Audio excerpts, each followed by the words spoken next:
بسم اللہ الرحمن الرحیم۔ معزز ناظرین، السلام علیکم ورحمۃ اللہ وبرکاتہ۔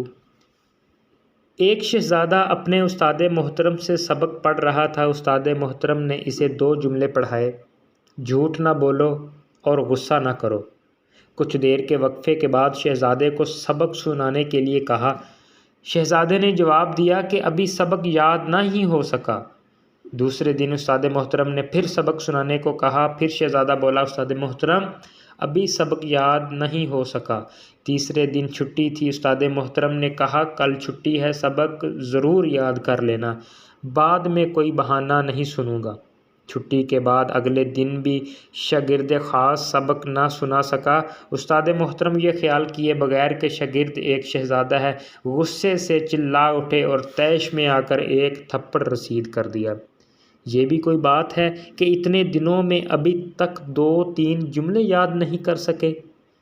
تھپڑ کھا کر شہزادہ ایک دفعہ تو گمسم ہو گیا اور پھر بولا: استاد محترم، سبق یاد ہو گیا ہے۔ استاد کو بہت تعجب ہوا کہ پہلے تو سبق یاد نہیں ہو رہا تھا، اب تھپڑ کھاتے ہی یکدم سبق یاد ہو گیا ہے۔ شہزادہ عرض کرنے لگا: استاد محترم، آپ نے مجھے 2 باتیں پڑھائی تھیں، ایک جھوٹ نہ بولو اور دوسری بات غصہ نہ کرو۔ جھوٹ بولنے سے تو میں نے اسی دن توبہ کر لی تھی، مگر غصہ نہ کرو بہت مشکل کام تھا۔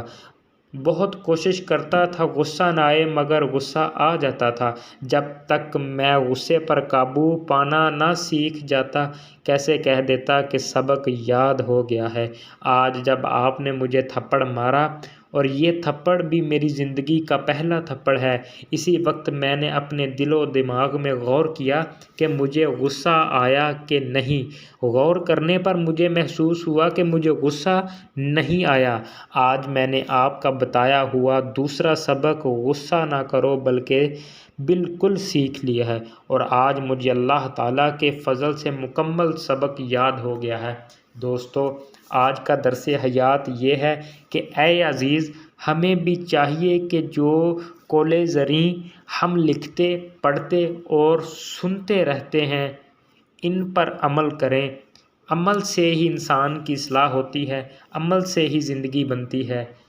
اللہ پاک مجھے اور آپ کو عمل کرنے کی توفیق عطا فرمائے۔ وما علینا الا البلاغ المبین۔ شکریہ۔